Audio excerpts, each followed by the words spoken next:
and welcome to Rising. Thank you so much for joining us. We've got another excellent show for you today. Matt Taibbi, one of our favorite guests, is joining us to discuss the potential preemptive pardoning of various folks that is being contemplated by some in the Biden administration.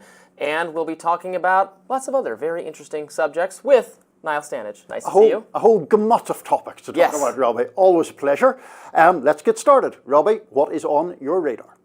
Well, Luigi Mangione, the 26-year-old suspected killer of UnitedHealthcare CEO Brian Thompson, wrote a brief manifesto explaining his actions, and we now know what it says. That's because independent left journalist Ken Klippenstein obtained and published it on Substack. Now, Klippenstein is a frequent guest on our program. He notes that he is far from the only reporter to obtain the manifesto. Quote, major media outlets are also in possession of the document, but have refused to publish it and not even articulated a reason why, writes Klippenstein. My queries to the New York Times, CNN, and ABC to explain their rationale for withholding the manifesto while gladly quoting from it selectively have not been answered. Like Ken, I'd be very interested to hear the mainstream media's reasoning for withholding the manifesto. Now, it may be because they're worried about giving the alleged killer more publicity, which they fear, some have argued this, has a social contagion effect, inspiring copycat killers. That might not be completely unreasonable, and indeed I would also caution that we might not have very much to learn from a close reading of Mangione's political views, however well articulated they might be. Friends and family report that he suffered a disturbing psychological breakdown due perhaps to a back injury and the efforts to treat it, that he acted erratically and seemingly vanished from the face of the earth. He was reported missing by his mother.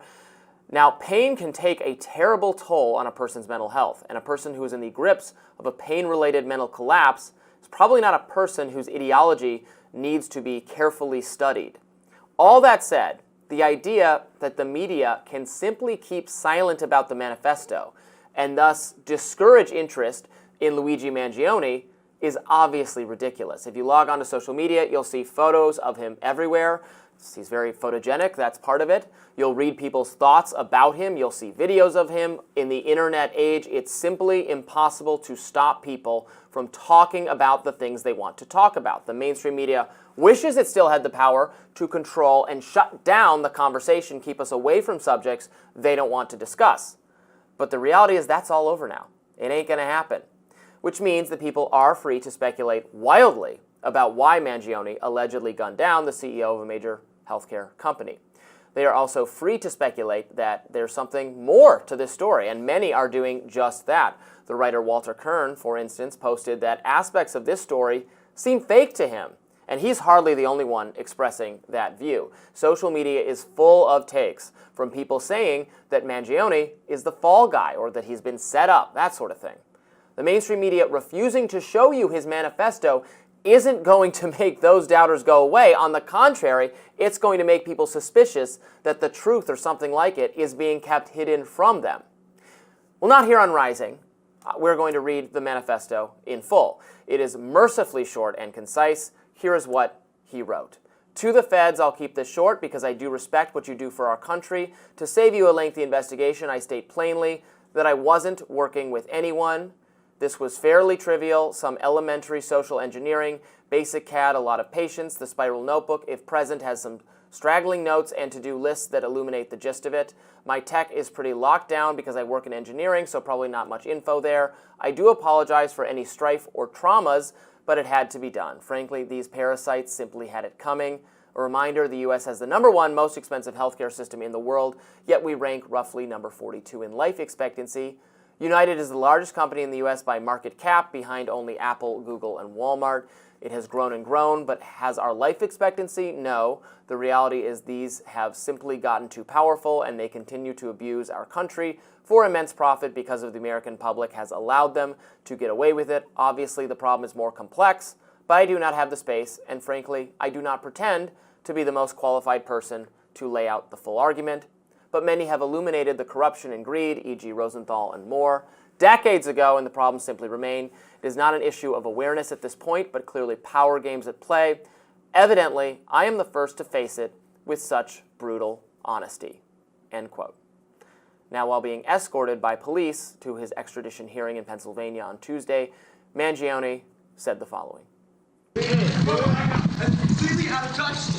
And the insult, intelligence, and the American people, it's lived experience.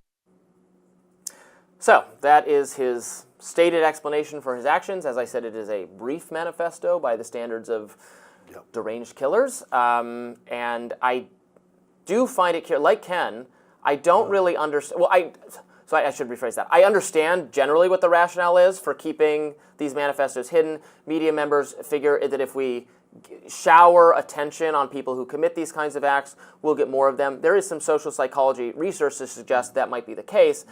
The problem is, look at all this attention this guy's getting. Yeah. He's going to get attention. It just can't be stopped. And what I am seeing is a lot of rejection of official narratives about him even being responsible or involved, which I understand because official narratives are wrong sometimes, and this is a very weird situation. But my bottom line is I don't think the media is doing anyone any favors by holding this kind of stuff back. You can't stop people from talking about it. All you can do is create paranoia about what's going on. Yeah, I agree. I mean, I understand the theoretical reasons why manifestos are sometimes not published, but I don't think it really makes any sense in this particular case. Just to pick up on one phrase that you used there, speaking about it, you said, by it's succinct or short, by the standards of deranged killers. Now, setting aside the fact that this guy we think is going to plead not guilty, I'm not at all persuaded that he is in fact deranged. I mean, I think one of the issues with the manifesto is a lot of people would agree with what he says in that manifesto, which does not mean that they think he was right to allegedly go and shoot Brian Thompson in the back and ultimately kill him. I think that the interesting thing about the manifesto is how mainstream or widely held a lot of the views are. Whether Mr. Mangione ultimately is guilty or not, he's clearly an intelligent man. He has thought a lot about these things, and just even things like in the manifesto, the reminder that the US has the #1 most expensive healthcare system in the world, yet we rank roughly 42nd in life expectancy. That's a completely mainstream critique of the US healthcare industry, of the health insurance industry, even referring to them as parasites. I think frankly a lot of people view the insurance industry as parasitical. Again, I don't want to get into the thing of expressing joy about anybody's killing or anything like that, but I think the beliefs outlined in the manifesto are held by a large number of people. Certainly they are, and you're right, we can't just casually assert that people are necessarily crazy with that, that's going to be, if he pled crazy, then we bring out experts to evaluate him, that kind of thing. I mean, there's something about dropping off the face of the earth, suddenly not respond. Friends worried about him because he stopped responding to them, that he didn't show up for events he was supposed to go to. His mom reported him missing. There's some of this behavior that I associate with being unhinged or psychologically unwell. Maybe deranged is the wrong word. Right, there's no evidence he's like seeing ghosts or something or communicating with people who aren't there. And pain, as I said in the radar, does make you do crazy things without being necessarily crazy. I mean, this happens to older people in our lives, or the people who are most likely to suffer from chronic pain, having good days and bad days where they're fully lucid, and bad days where they are crazy. This has happened to elder people I've known in my life who are totally nuts on days where they're just having a bad day. I wonder if that is going to be at the root of that, and that obviously could tie into the healthcare aspect. No, it could. And when I was making taking issue with the word deranged, I mean, I don't know whether he has psychological issues or not, whether he suffered some kind of break following this back injury or not. My point is really that based upon the manifesto, those are not the views of a deranged person. To put it in even starker terms, I think what a lot of people have a problem with, if he is guilty, is that he shot the guy. It's not what he believes that led him to those actions. It's the action that most people have an objection to. Some do not, as we discussed here yesterday. People who take what I think we both consider inappropriate glee in someone's death. Joyful, etc. I mean, I'm not defending that at all, but I think the rationale that is offered in this manifesto is one that isn't even a left-wing viewpoint necessarily. It is a critical of the insurance industry and the healthcare system viewpoint, which is pretty widely shared. Have you ever read a manifesto where the alleged killer says, admittedly, I don't know everything about this, I'm not an expert, people might know more. We have a humble alleged killer. Yeah, no, I know, highly unusual. It doesn't normally, I think killing normally leads or emanates from a more absolutist mindset. Yes. And, maybe I'm right, maybe I'm wrong, who knows?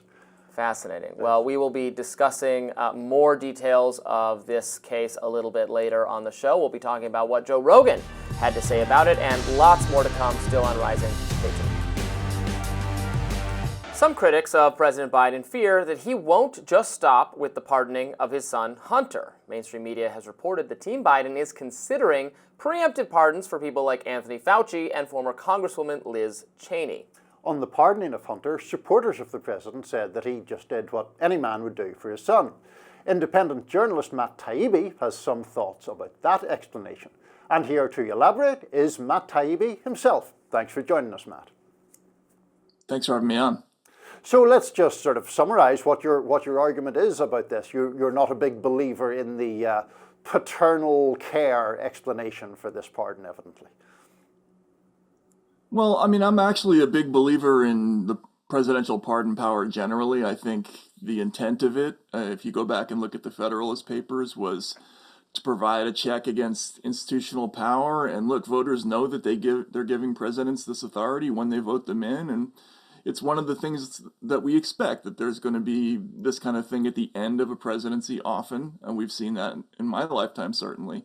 But the Hunter Biden pardon is a little bit different because it's cutting off an investigation that may have led to some other very interesting places, which is why the next problem of the rumored preemptive pardons of a whole range of people, as you mentioned, that might be much more problematic.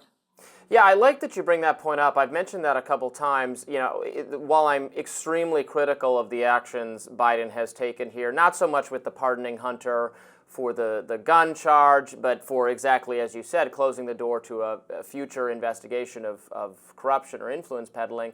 I still wouldn't want the power limited because, you know, I want people like Ross Ulbricht and a pardon for Julian Assange, freeing Ross Ulbricht, you know, political kind of people who've been mistreated, and if you subjected the pardon power to additional scrutiny or approval from, you know, more, I don't know, establishment members of elected office, there's no way that your Chelsea Mannings, your Edward Snowdens, they wouldn't even, I mean, right now it's already difficult. They wouldn't have a snowball's chance in hell of getting pardons if you had anybody else involved in the process. So while I don't like this, I wouldn't tweak the power for that reason.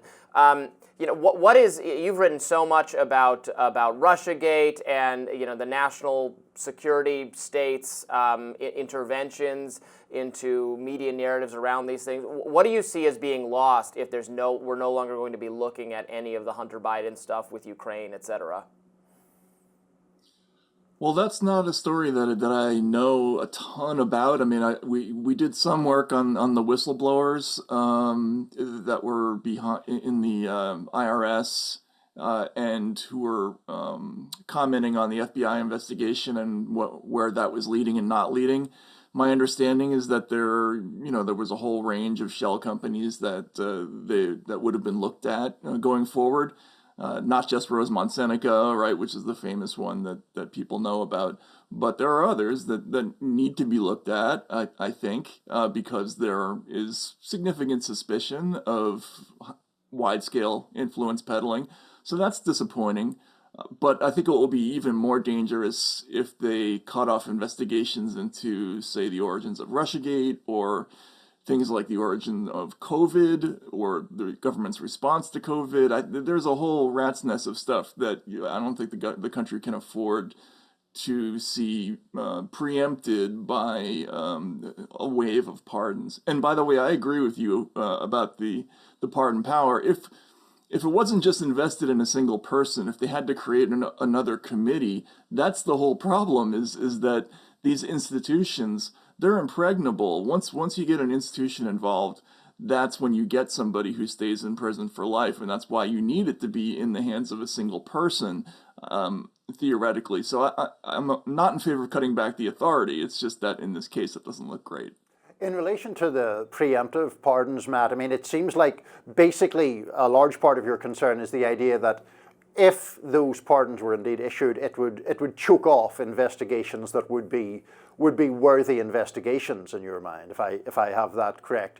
So that is true across a range of issues, across a range of the names who have been mentioned as potential preemptive pardonees, if that's the correct phrase.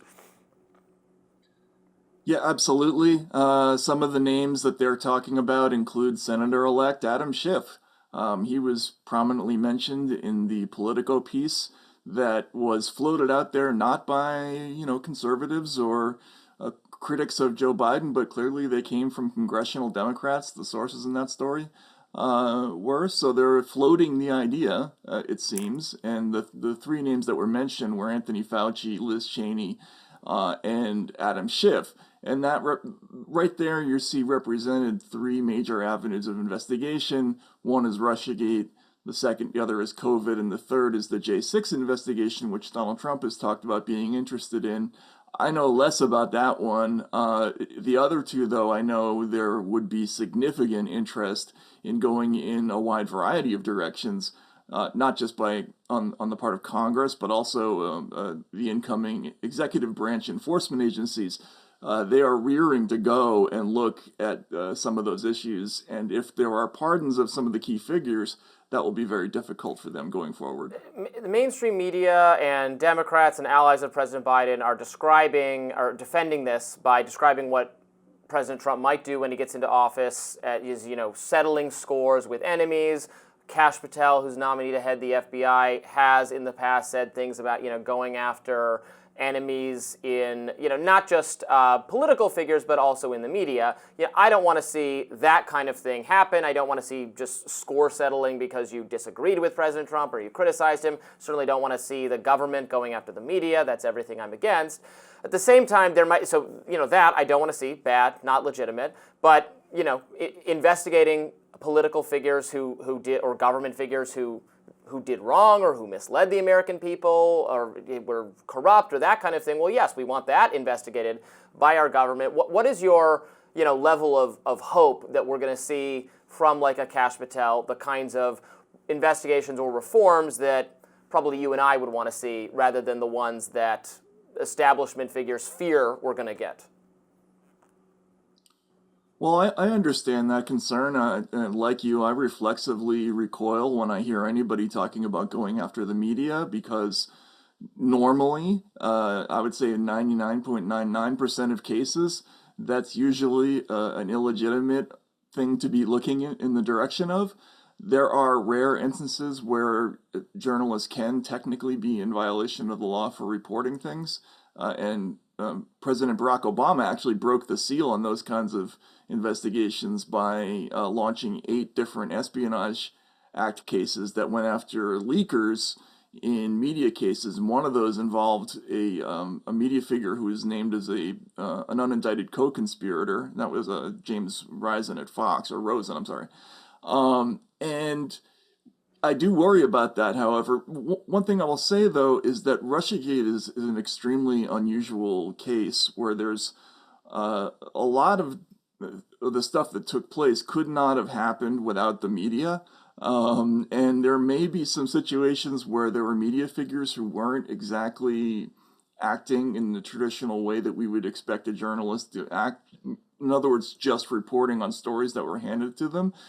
Some of the things that Kash Patel was looking at, for instance, involved illegal leaks that were handed over to media figures that kept maybe an improper investigation alive going forward. Now, again, normally I think the journalist is innocent in that case. As long as they're just reporting on what happened, that's fine. But there may be some civil issues if they knowingly printed something they knew to be untrue. And he's said that, I haven't sorted out yet whether that's going to be civil or criminal. So I'm hopeful on that score. Also, we do still have the justice system to protect us against overreach if they are going to go in that direction. And I would hope that they're not going to go in that direction, because that would be a huge political loss for them if they did. Matt Taibbi, thank you so much for joining us today. We appreciate it. Thanks a lot, Robby. U.S. Capitol Police say that they arrested someone Tuesday night on suspicion of assaulting South Carolina Representative Nancy Mace. Mace has come out strongly against having transgender women use the women's bathroom. She's been very active on this issue, and she tweeted the following: "I was physically accosted at the Capitol tonight by a pro-trans man. One new brace for my wrist and some ice for my arm and it'll heal just fine. The Capitol Police arrested the guy. Your trans violence and threats on my life will only make me double down. FAFO, hashtag hold the line." The suspect, identified as James McIntyre, a 33-year-old from Illinois, faces a charge of assaulting a government official. Fox News commentator Rob Smith weighed in on X, replying to Mace, "Throw the book at this lunatic. Bold of you to take this stance and risk your safety for the safety of all women." An assistant news director at Florida's Voice News, Eric Doherty, wrote, "Pro-trans, imagine my shock." So this is not good. We should not have political violence or violence against members of Congress or anyone else. And activists on behalf of the transgender community who take steps such as this, or screaming at everyone online who disagrees with some aspects of the policies they recommend, is also not doing them any favors, but don't imagine we'll have much disagreement there. No, I don't think we will. I mean, I think we're both fairly adamantly anti-political violence. We always say in any instance whenever there is a criminal charge pressed on this show, we note that people are innocent until proven guilty. Certainly. I don't know what Mr. McIntyre's exact ideological background is, whether he is very avowedly a pro-trans activist or not, but certainly it is that is the word that has been reported. Whether one is pro-trans, anti-trans, pro or anti anything else, I don't favour political violence. Nancy Mace obviously has put herself to the fore on this issue. The bill that she sponsored, I think you and I had misgivings about in various ways. She was seeking to bar either Congress people or Capitol staff from using bathrooms that were not aligned with their biological sex.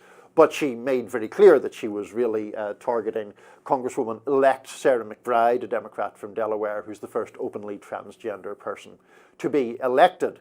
That, to me, had a somewhat personal bullying tone to it, which I found distasteful. But that does not mean that I think that people should be assaulting Nancy Mace, obviously, particularly if that's what this man has done. Yeah, like you, I was not clear that keeping the individual in question, incoming Representative Sarah McBride, forcing her to use the men's bathroom seems like it would also create discomfort. I understand the need to protect women, or the desire to have women-only spaces, and to think that trans women in many cases are not right for some of those spaces, depending on what that space is. I feel more strongly about this at the adolescent level, at the locker room level, if there's nudity in front of other people. Although I would say, as I always say when we discuss this, that I would just like to have more privacy in such settings for everyone, even if it's everyone of the same sex, etc. Not even bringing trans people into the equation. I think additional accommodations, rather than retrofitting existing accommodations, is the happy middle ground, so that we can continue to function as a society without hating each other over those things. Sarah McBride, I believe, said she did not really even intend to use these facilities, so it was kind of a moot point, that there are plenty of I don't know, that you probably spent more time in the office buildings of Congress than I have, but that it is perfectly possible to have individual restrooms I think as well. I think a lot of members have their own restrooms. Yeah. They're living yeah, more elegant lives than the rest of us. Living the high life and not being expected to use the public jaw in one way or another. But look, that seems like a fine, and thus this was not a necessary fight. But right. No, I largely agree with that. I think the broader issue in a way is that I actually think that the general public are more reasonable about trans issues broadly than they are given credit for. I was looking at polling at this recently, and it's really interesting the way trans issues break down depending on the specific topic. And it was your mention of things like changing rooms and so forth, locker rooms, that reminded me. So basically, there is quite broad support for including trans people in protection from employment discrimination. There is quite broad support for including trans people as a protected category in relation to hate crimes. And then that support or that public opinion flips completely, especially on two issues. One, the sport issue, which you and I have spoken about a number of times before, and also allowing people to be in accommodations of their own, according to their own identification of gender, particularly when it comes to things like jails, what used to be called battered women's shelters and things like that. Yeah. People see an obvious danger, I think, to that, and those seem reasonable views to hold. I myself, I agree with you on your analysis there. I myself am not so enthusiastic even about extending the discrimination protections or the hate speech designations, mostly because I don't love those laws anyway on kind of libertarian grounds. I guess I see the argument why if XYZ groups are protected under this, that trans people should too, but many conservatives will say, well, why does this stop short of protection against religious discrimination or political orientation, which in some settings, or if teaching or where conservatives are so outnumbered or religious people are so outnumbered, should there be some kind of diversity consideration on those grounds and all that sort of thing. And then specifically, I feel even more strongly this on the hate crimes ground, where as I have done a lot of research and reporting on hate crime statistics, and I both struggle with this ideologically, because then it's not, the crime is not to hate someone, because that's First Amendment protected activity. It's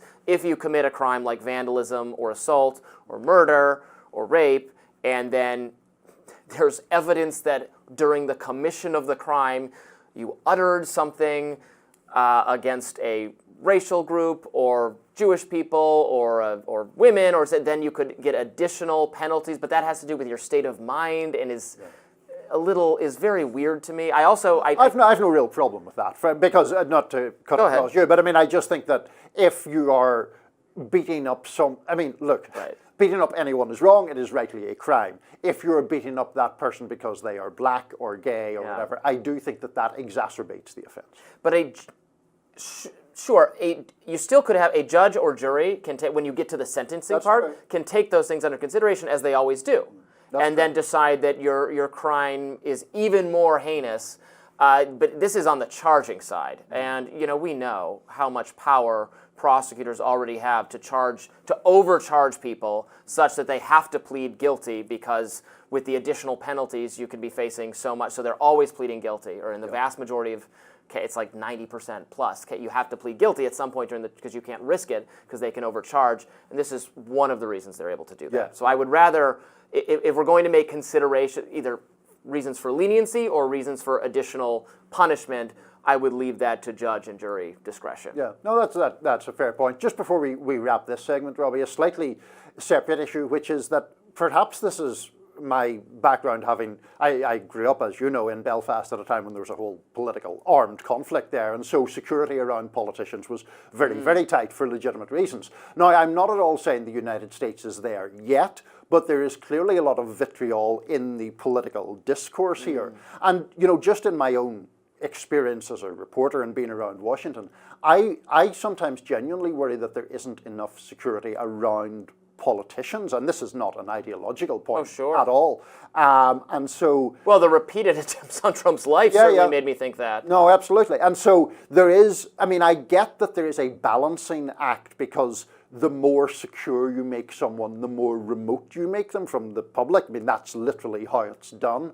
But I don't know. When someone, Nancy Mace, yes, she's prominent, but she's one of 435 members of the House. When someone can get close enough to her to allegedly injure her in some way, that's not a great sign to me. Right. I live on Capitol Hill. I see members of Congress, some senators, on the streets all the time, and right, they're not surrounded by security at all unless there's already been a threat on them, or there's some person of a, if they're running for national office, in some cases they get security. I mean, this obviously came up with the healthcare CEO's murder. Some people have asked, well, where was the security? Does he have security? And my initial reaction to that, which I think might be wrong, frankly, but my initial reaction was, there's not a level of security you're going to have for a healthcare CEO that could possibly prevent an incident like that, where someone with a prior plan, a worked out plan to shoot you with a silencer is going to be stopped. Because to stop that kind of crime, you have to establish a perimeter, you have clear it out, then bring in the person, like you do for the president. You're not going to, I don't think, be doing that for for every CEO. Now this is a kind of behind the scenes CEO type person, not somebody who's been in the public eye, but someone who's for a big company. Maybe it is the case. So a colleague of mine at Reason said, well, when Jeff Bezos goes somewhere, they do exactly that. They have unbelievably professional security. So maybe it is possible to do it. I mean, Bezos, though, was one of the top 5 best-known CEOs in the world. When Elon Musk goes somewhere, probably like robot dogs to set up a perimeter of Tesla as he's carrying the sink to whatever the next destination is. All right, lots more still to come on Rising Today. Please stay with us. For the first time since being acquitted in the chokehold death of Jordan Neely, Daniel Penny is breaking his silence. In an exclusive interview with Fox News' Jeanine Pirro, Penny recounted the moments that led up to the deadly encounter. Here's an excerpt. He was just threatening to kill people. He was threatening to go to jail forever, go to jail for the rest of his life. And now where I'm on the ground with him, I'm on my back in a very vulnerable position. If I just would have let go, now he turns. Why is that a vulnerable position? Well, if I just let him go, I'm on my back now, he can just turn around and start doing what he said to me. So killing, hurting.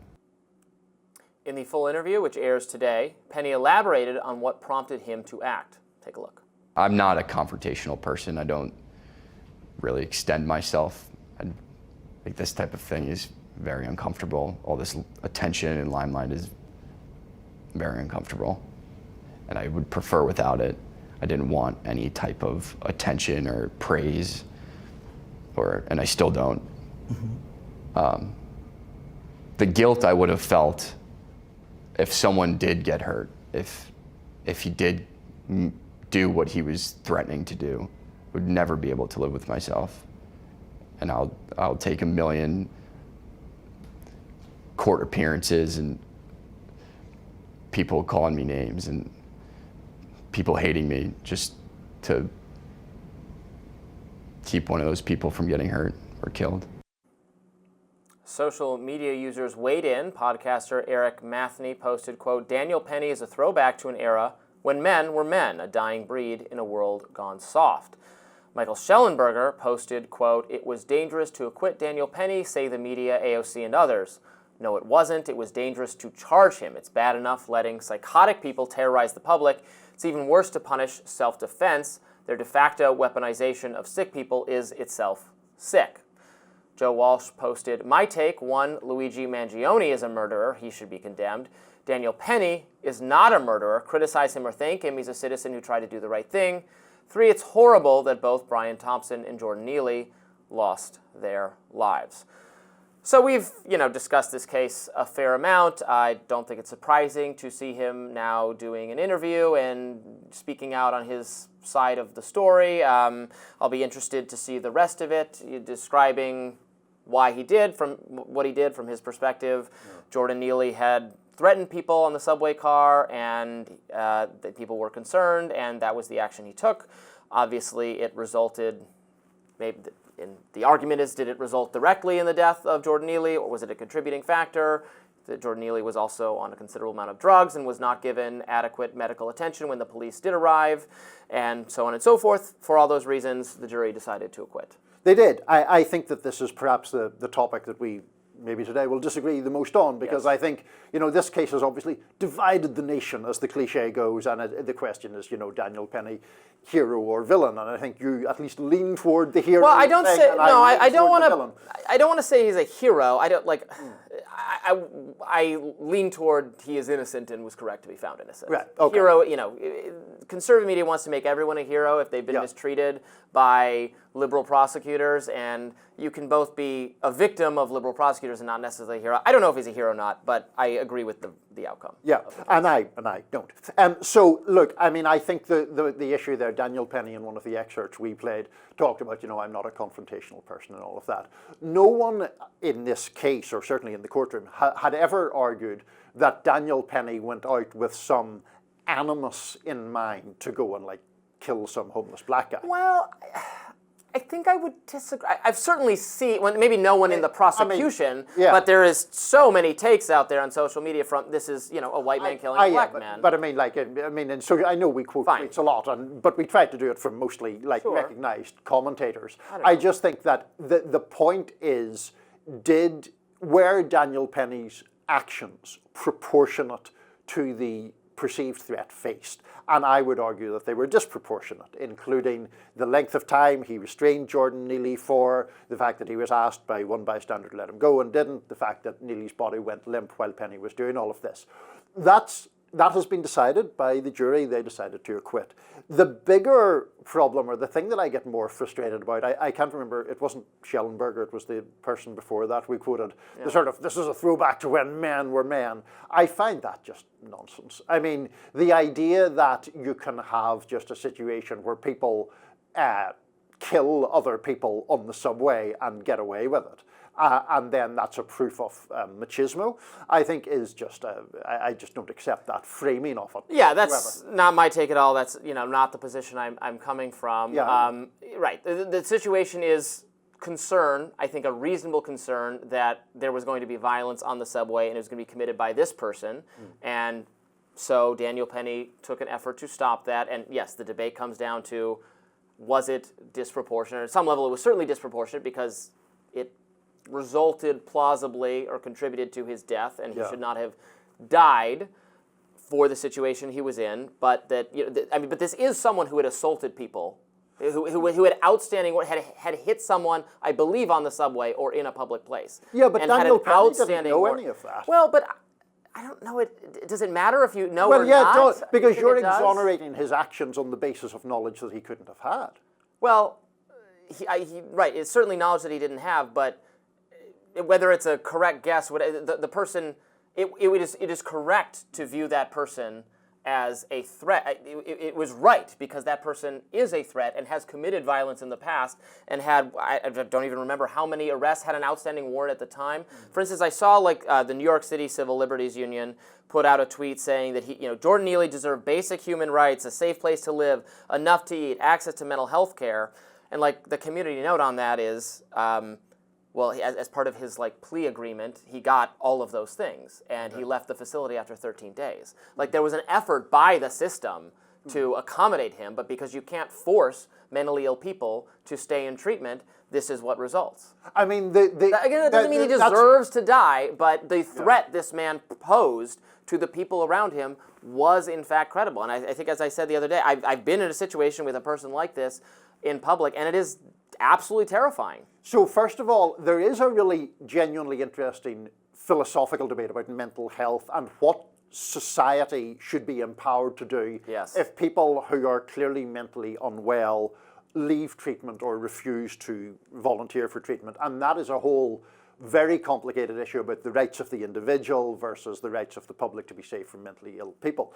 But I think we just differ about what constitutes a threat sufficient to put somebody in a chokehold on a subway car. Jordan Neely was certainly verbally abusive, certainly verbally disruptive, did not, to the best of my knowledge, in this case, strike anyone, and was then restrained by Penny. But he made a threat. He didn't. But make if a someone violent came, action. I'm not trying to be glib here. If someone popped into this studio off the street and started ranting and raving, we would certainly try to remove them, whether it was us or someone else. The point is that someone would not be justified in putting them in a chokehold to the point that they killed the guy unless that person had struck one of us. Not to the point that they killed the guy, but if the situation you described happened, I think you would be justified putting them in a chokehold, not to the point of death. But isn't that the point, that Penny did put him in a chokehold to the point of death? Well, that's what was debated at the trial. Was the chokehold itself the main cause of death? Was his underlying that he had so many drugs in his system? Should you weigh the fact that he could have been saved if the police had taken sufficient action when they arrived, but were content to let this person die because they found him to be too gross and diseased? I think you're about him as gross. Well, he's still a human being. I mean, yes, but I think you are responsible for your actions in public. And if you're mentally ill, to some extent your responsibility is mitigated. But he had options to be taken care of that he willfully walked away from. And so then that's getting behind the wheel of the car. That's being reckless. If you are someone who is going to behave in a reckless, antisocial, and threatening way, and not just threat, because he had engaged in a violent way as well in the past. I think the presumption that you just need to be left, we just got to leave you alone and we can't be too hands-on with you, goes out the window at that point. Well, this is not the first time this happened to him. This wasn't a first psychotic break. This wasn't a first bad experience on drugs. This was a long and documented history of ranting and raving and actual violence in the past that took place. All of that, to my mind, if we're stacking up a list of criteria, at which point I say, you know what, I would acquit in this case. So all of that together gets me over the line where I say, well, it was a very unfortunate outcome. He should not have done the choke for that long. But given all of these factors, I can't say that I would convict. So quickly, to reiterate, Daniel Penny didn't know Jordan Neely's history. So whether Jordan Neely previously hit anyone or not is, in my view, beside the point. In terms of mentally ill people, and it is well accepted by our society, I think, that mentally ill people are not held to the same personal level of responsibility or culpability as mentally healthy people are, for very obvious reasons. And I just get back to the point that were Daniel Penny's actions proportionate to the threat faced? In my view, they were disproportionate. The jury decided otherwise. AOC, I note to her credit, in my opinion, said the danger with that is you are transmitting the message that people can behave in that way without any consequence. And I think that is genuinely dangerous. Sure. I would not make this argument necessarily, but conservatives will say, on the other hand, if you were to convict, you would send the message that no one should ever intervene or interfere in a case, even a case more frightening than this one, where someone was being attacked, perhaps. You're going to have a chilling effect on anyone doing about that, and they don't want that to happen. I don't necessarily take that view, but that's what the right is saying. Well, we did it. Yes, this is an issue we argue about, but the point of the show is healthy debate, Absolutely. And we like having that vibe here. Thanks so much for watching. Tell us what you think, and we'll be back with more Rising right after this. Joe Rogan had some unfriendly words for the healthcare industry. The podcasting giant bashed the insurance business, calling it gross after the shooting of UnitedHealthcare CEO Brian Thompson. Rogan discussed the murder of Thompson during a recent episode of his podcast, which was taped before the arrest of Luigi Mangione. Here's a clip. And I don't think this guy was a professional. I think this guy, if I had to guess, some guy got over. Apparently that company is really bad on denying claims. 34% denial rate, something normal's like that. like 16. Yeah. Yeah. So those guys. I don't think anybody's going to be crying too hard over that guy. Yeah, maybe his family, but that's about it. Yeah. It's a dirty, dirty business. The business of insurance is gross. It's gross. And especially healthcare insurance. Just gross. Well, actually, all insurance. I live in California, and all of a sudden, because I live adjacent to any kind of open space, nobody will insure my house because of fire. Right. And so suddenly it's like I have a house that's uninsurable, and it's not just me, it's everybody. Mm-hmm. And so it's chaos. Yeah. I have a friend who's trying to sell a house in California, and it turned out it was $125,000 a year just to get fire insurance. Yeah. Like, what? Yeah, it's insane. Nuts. It's insane. So I don't know who that guest is who was speaking, although I just noticed that next to him was that was the Pulp Fiction filmmaker. Why can't I think of his name? Tarantino. Quentin Tarantino. That was Quentin Tarantino off lurking in the sides. You're more eagle-eyed than I am. Yeah, I mean, I think that was a much more understandable way of explaining why there is disgust for the healthcare industry and why some people were. Now, they were not cheering there. They were not saying they felt joy about the murder, but that the person, I think I described him as a cog in a machine that gets a lot of deserved scrutiny and dislike. Although I don't know about bringing in that fire insurance example. I mean, maybe we'll end up fighting about this too. This is my libertarianism coming out. Like, if no one will insure your house against fire damage, that is the market trying to send you a signal that you shouldn't live there. It's the same thing with flood insurance. Well, then we're all going to subsidize. If the government makes you or lowers the cost, then we're all paying for you to live somewhere that the market symbol is don't live there. Yeah. And the market is trying to direct. Fine, live there if you want. We're not saying it's illegal. I think you can take whatever unnecessary risks you want to take. Build your house in a floodplain or in the middle of a fire. Fine, but don't come crying to me if it burns down or floods. That's the market's mechanism at work. Well, we'll get to your views on fire insurance in a second, but I don't want to miss the gleeful opportunity to discuss Joe Rogan in a moment when he seems to agree with my views more than yours, Sure. which is somewhat unusual on Rising, but there we go. Look, I think that what was said in that exchange, and I think it was the guest rather than Rogan said about, nobody's going to cry too hard for that guy. I mean, I get that those sentiments are problematic to express sort of publicly, but I actually think that is what quite a few people feel. I mean, not in the sense of, we get back again to that whole thing about feeling joy at someone's death. We don't want that, but I get back to this issue which Rogan himself was discussing of just the complete disgust for the way the health insurance industry conducts its business. And I think this is why Mangione, who we think is going to plead not guilty, so put that proviso in there, but he is still being raised up as something of a sort of social media hero, at least in some quarters. It is, the fundamental problem is people think the health insurance industry is crooked, and that they don't think it provides what people pay for, and that its crookedness, by the very nature of the industry, manifests itself when people are either sick themselves or when someone they love is sick. Yeah. And then they find themselves dealing with all sorts of hoops and traps and trapdoors that they believe insurance companies put in their way. Now, I don't think it is good to close off one's emotions to human suffering if someone is shot dead. I think that political violence is bad. But I think that the public mood is broadly in line with the views that were expressed on Rogan's podcast. I mean, frankly, I also think this Mangione is being held up in a very sympathetic or even glamorous light by some people because he's appealing and conventionally attractive. I remember when the media put the Boston bomber, the younger brother, on I think it was Rolling Stone, right? Put him on the cover in a very like teen idol sort of way. I saw reporting from News Nation this morning that people his legal defense fund has been flooded with, not that they set up a fund, but people are trying to contribute money to pay for his legal defense.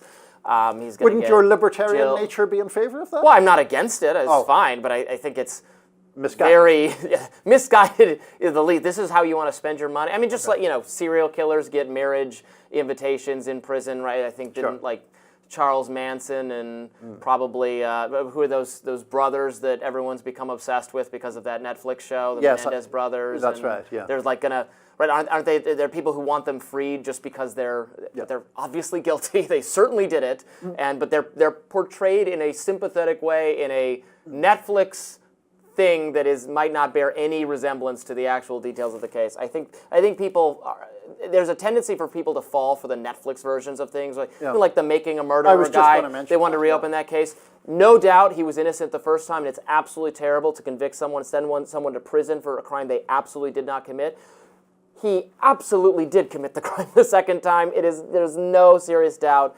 They introduced all these untrue variables to make it seem like it, and so documentary filmmakers have a lot of ability to do that and shape the conversation. I think that maybe that's dying off a little bit, but there were a series of things like that where they're like, oh, might not have known. They might have gotten the wrong person. Yeah, no. I do think that is a danger, that the way popular culture portrays crimes and the people who are alleged to have committed them or sometimes convicted of having committed them is a real issue. And I think that can make its presence felt in all sorts of ways. There is a similar phenomenon in whenever there are unsolved crimes. A phrase that always makes my heart sink is internet sleuths, which is just like random people on their couch who have decided that people who are very plausibly innocent have committed some heinous crime because they have decoded the clues.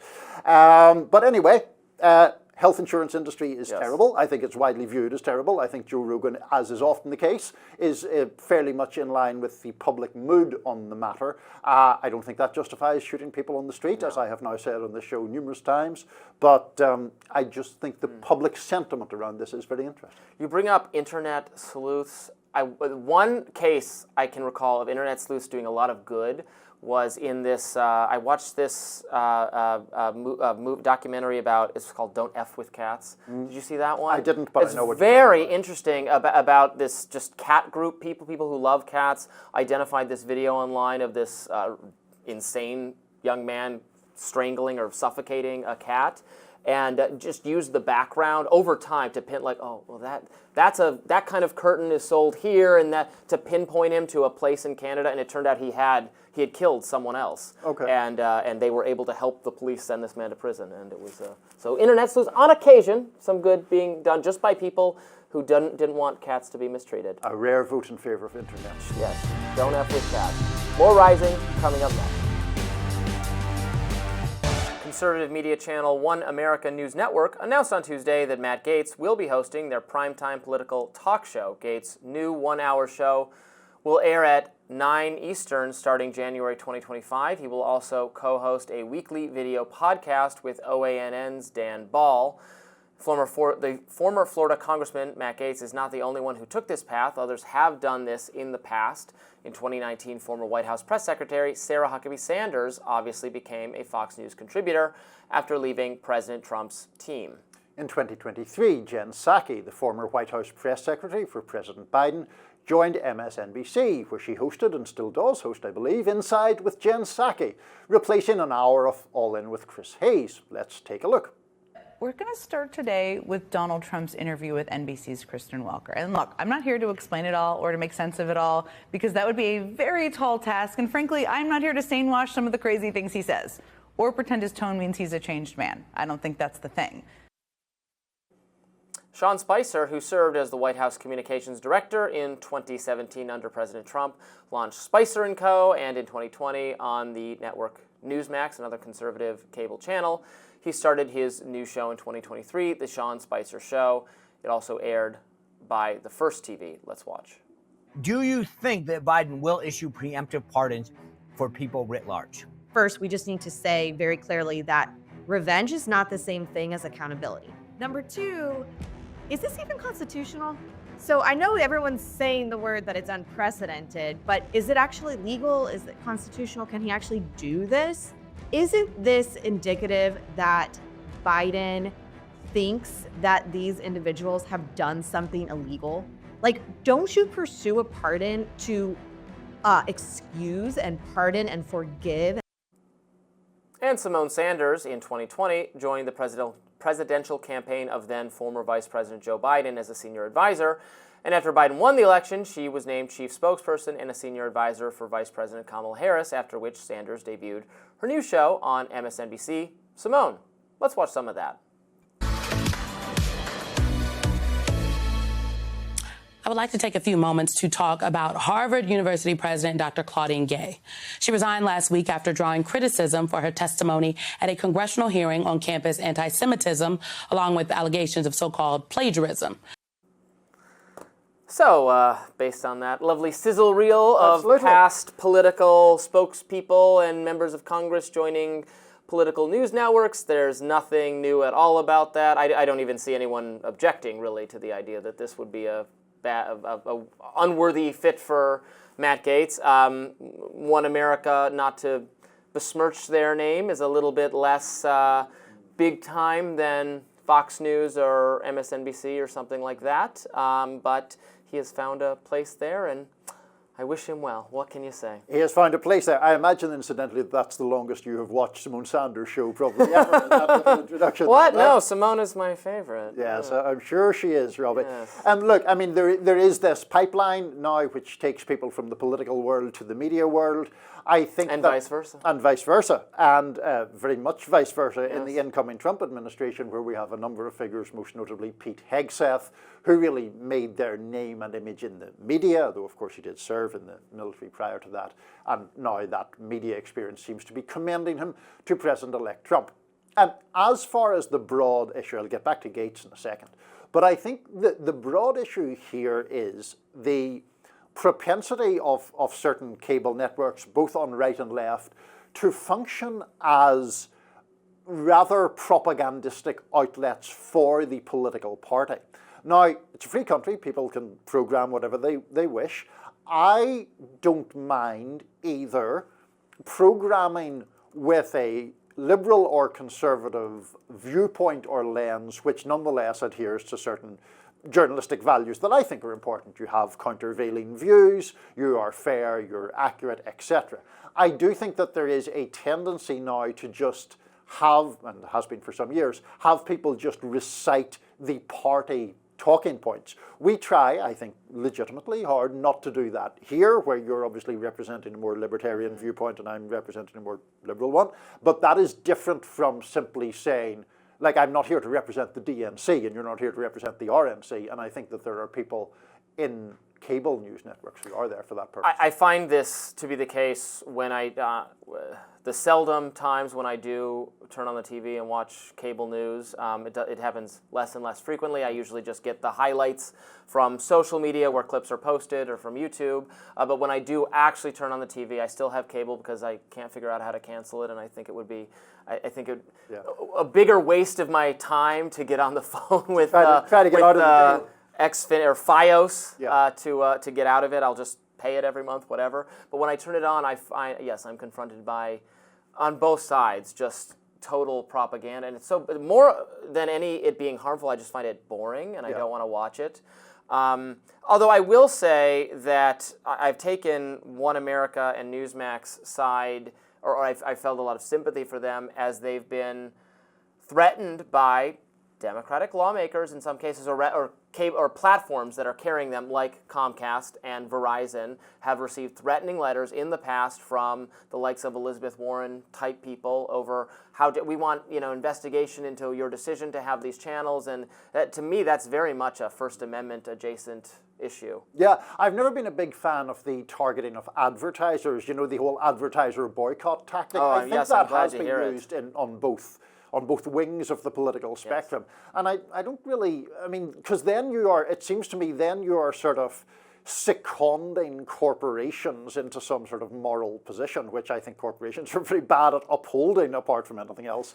And it just seems a weird... And those third-party, I've said this many times on the show, so people who watch regularly won't be surprised that I think this way, but those third-party kind of watchdog organizations on behalf of some issue are very partisan and very, I would even say, propagandistic in many cases about what counts. When they'll say this about Twitter. There's, here's our study that hate or racism or anti-Semitism is worse than ever, and does your company want to be advertising alongside a Nazi image that was viewed 8 trillion times and it sounds so bad, and then the company's like, oh, okay, no, we don't want to do that. And then when you dig in deep, they're misrepresenting the situation.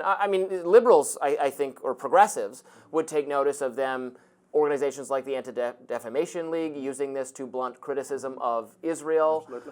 So that happens, and progressives should be aware of it. I think conservatives have made some good points about those things being overcounted or miscounted in a way to make it look like Elon Musk did something worse than actually the way the site is being run.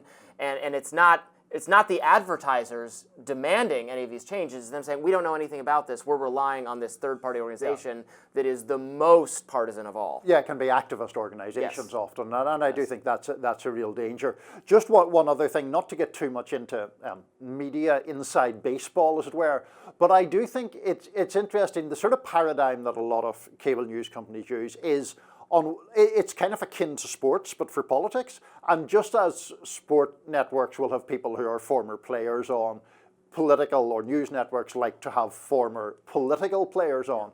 To me, and this is a bit of a generalization, the people who are better in those roles are people who have either made their money and don't need to worry about it anymore, or who have sort of aged out of being active political, campaign operatives and so forth. Someone like David Axelrod, I think, is very good. He certainly doesn't balk at criticizing President Biden or Democrats, and I think brings genuine expertise to it. Where I think the problem arises is where you have people who are actually positioning themselves to get back in the game. Pick me Trump, pick me Biden. Exactly. And then it becomes, the commentary is sort of subservient to the desire to cater favor with politicians. Well, one reason you get this partisan or propagandistic or whatever situation where you have all these just like-minded rah-rah cheerleaders for a Republican Party on a place like One America and so on is that CNN, MSNBC more so than CNN these days, very reluctant, or NBC, to roll out the red carpet for someone who doesn't agree with them. I mean, look what happened to the Ronna McDaniel when I think it was NBC wanted to bring her on as a contributor, and people at the network went insane, and I thought that was so strange, given that you can have her on and she's going to express the perspective, and you can have people disagree with her, and it seemed like and she's not a crazy person. Yeah. She was a surrogate for the Republican Party. If you think that is itself a crime beyond all measure, then I guess that's going to be your standpoint. But only letting Republicans in who are like anti-Trump or broke with Trump ends up representing a very narrow slice of the Republican Party, if you can even call it a slice of the Republican Party at all. And it's very self-defeating. So then those people end up on One America, Newsmax. No, I agree with that, and I also think that the reverse does happen on the other side. There are people who I refer to as people who play Democrats on Fox News, which is people who don't really believe in anything the modern Democratic Party believes in, but come on as a quote-unquote Democratic strategist to say how terrible the Democrats are about everything. I mean, I think it is quite profitable to be a heretic or purport to be a heretic at the moment, but it is all part of a propensity to just play to people's existing prejudices and biases. I always give props to Democrats who do choose to go on Fox from time to time. Klobuchar, Pete Buttigieg, and Bernie Sanders will do it on occasion, and it's a very good idea. And I'm not putting them in the category that I just mentioned, which is people... No, I know exactly who you mean. Yes. Exactly. Oh, yes. Yeah. We know who you mean. Yes. More to come, still on Rising Today. Please stay with us. Elon Musk is warning Republicans not to stand in Donald Trump's way, or else. The billionaire has confirmed reports that he might fund challengers to GOP House members who do not support Trump's nominees. Musk wrote on his social platform X saying, "How else? There is no other way." Musk and Vivek Ramaswamy were on Capitol Hill last week, where Musk echoed similar sentiments. He warned Republicans against being unsupportive of DOGE and their proposed spending cuts, which Musk is set to head with Ramaswamy. Georgia Republican Congresswoman Marjorie Taylor Greene, who is set to head the DOGE House Committee, met in the matter, saying Elon and Vivek talked about having a naughty list and a nice list for members of Congress and senators, and how we vote and how we're spending the American people's money. One user on X said of these discussions, "I think awareness has changed. The problem children will be targeted and challengers cultivated. Elon Musk and Charlie Kirk bring powerful voices and networks to the game. These rhinos cannot fly under the radar anymore, so I would anticipate a lot of new primary challenges." Another user saying Elon Musk's statement that he might fund challengers to GOP House members who don't support Trump's nominees should be horrifying to all of us. We should all be making it clear to our elected representatives that it's time to have a backbone and put this country first. Bend the knee, that seems to be the message, and I don't think it's a message that is having a lot of trouble getting out. There's so little opposition to Trump and Elon in the Republican Party. Now, when Trump won the first time, there was still tremendous opposition to him. There was a kind of waiting period. There was a kind of, well, we don't like Trump, but we'll see if we can work with him. Now it's not even that. It's we like Trump and we must work with him. We must do what he says.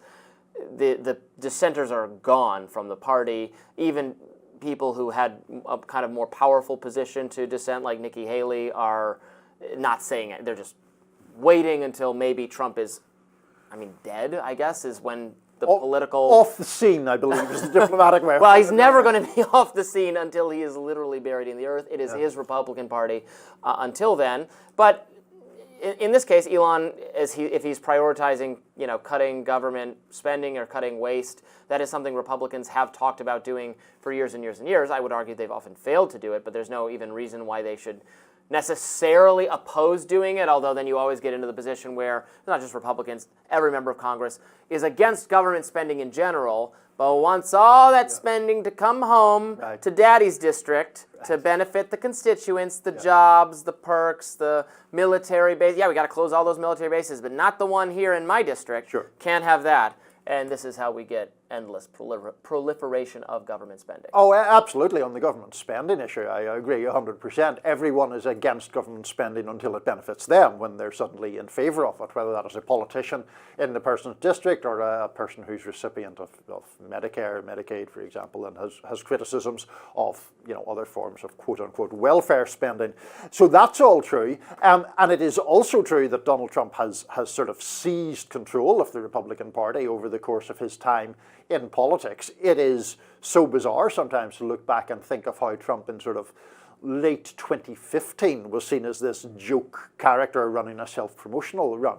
Now, to the point where even in 2020, I thought he was done after he lost, because usually if you lose, that's it. That's it. And he lost and created a public relations nightmare. I would say that's the most mild way I would phrase that somewhat differently. An abhorrent moment in American history. Yes. Anyway, let's get back to another point when we disagree, which is Elon Musk and his propensity to use his financial muscle. It is the case that we have a system where people can spend money willy-nilly to advance their political views.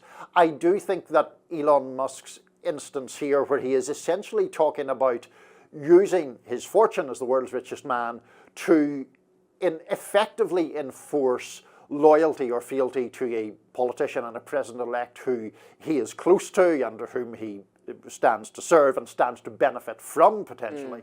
I find that distasteful at best. I understand it is not illegal. I understand that the system permits it.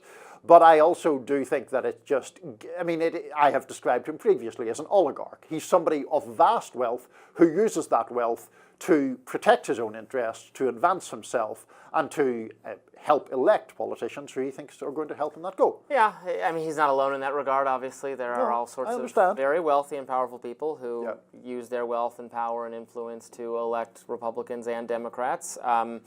I know there are a lot of people who, and I have some sympathy for the idea that are there limits we can place on this kind of thing so that policies are not decided by very rich and very influential and very powerful people. But for me, some of those policies are policies I agree with. Others are policies I don't agree with.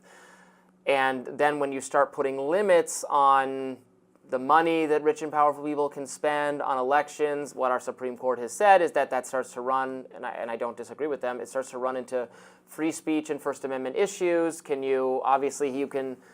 Elon can host Donald Trump on X for as much as he wants, and now some progressives would disagree, say even that should be restricted. It's very clear that is probably First Amendment protected, but then if he buys certain amount of advertising on your behalf, then is that, these start to get into tricky scenarios where does speech stop being speech? When does it stop being protected?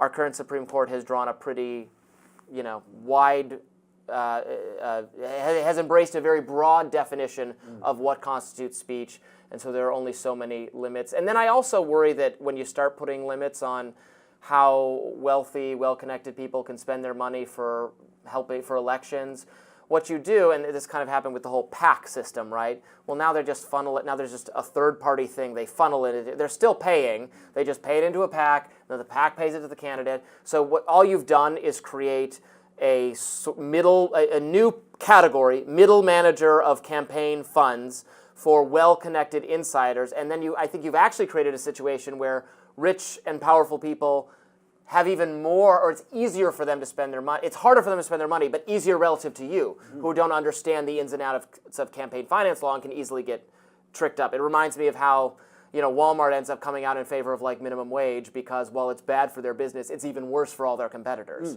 Yeah, I mean, the super PAC issue, I broadly agree with what you just said. I think where we disagree is the whole issue of freedom of speech and how that intersects with money.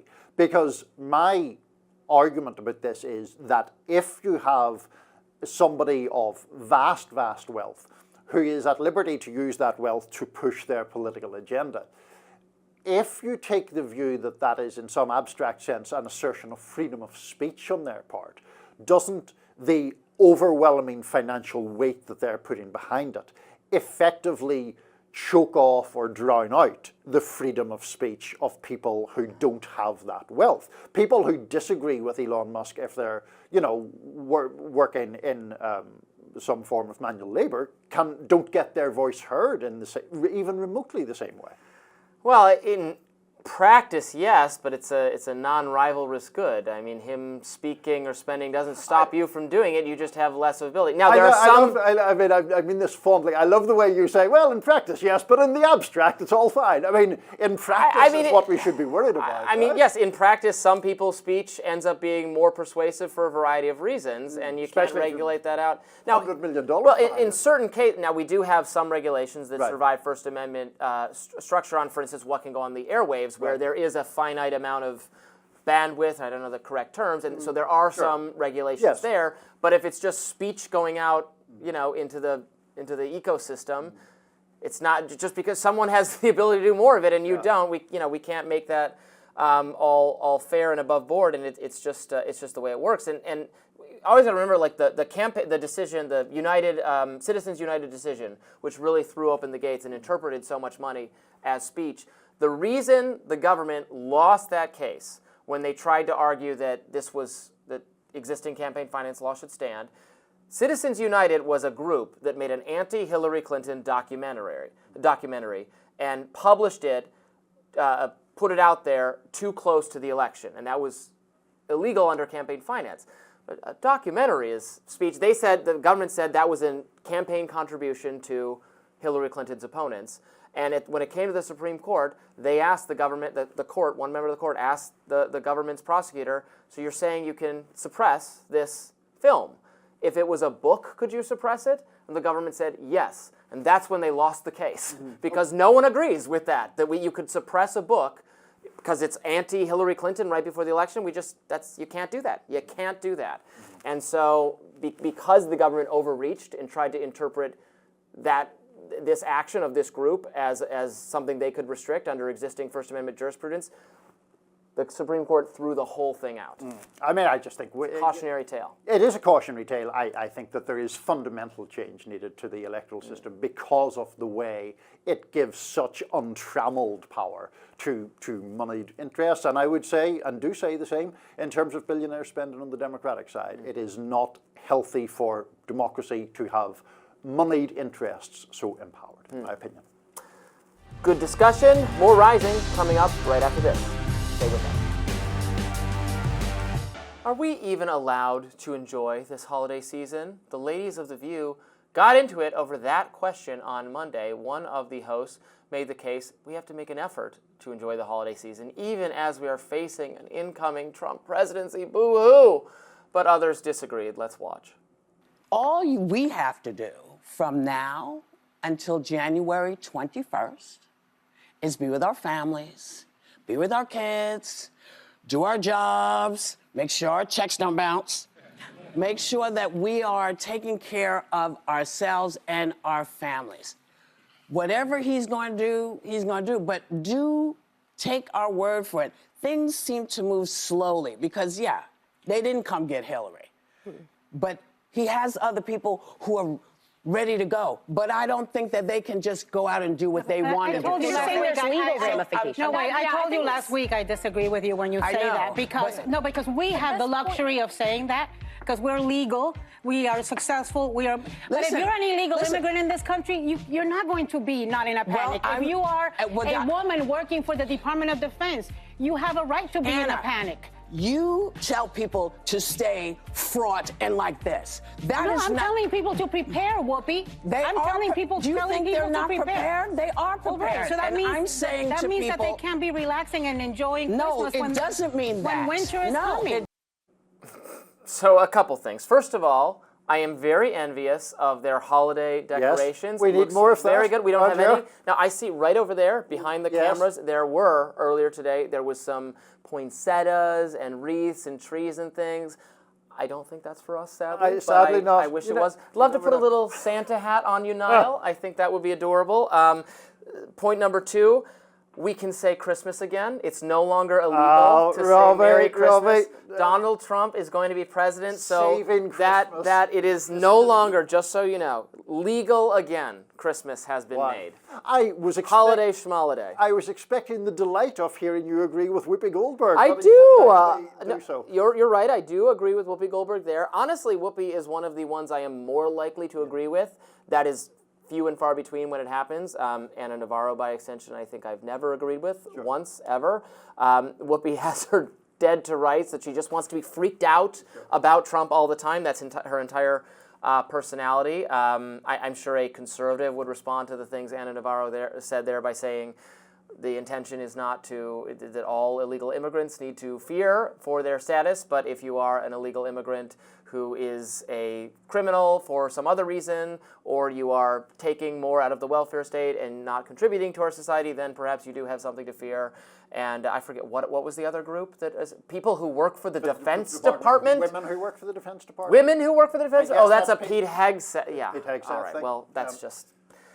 Yeah. That's a little silly to me, but okay. So, I would also be on the Whoopi Goldberg side of this equation. I think that what she's arguing there is that however troublesome or however much one disagrees with the political climate or the views of the president-elect, that it is actually important to conserve some space in your life that is not impinged upon by those things, and without sounding too hippy-dippy about it, to preserve a kind of joy and fondness and affection, and so that not everything has to be translated through the lens of politics. It was interesting, the way you characterized Anna Navarro's views there.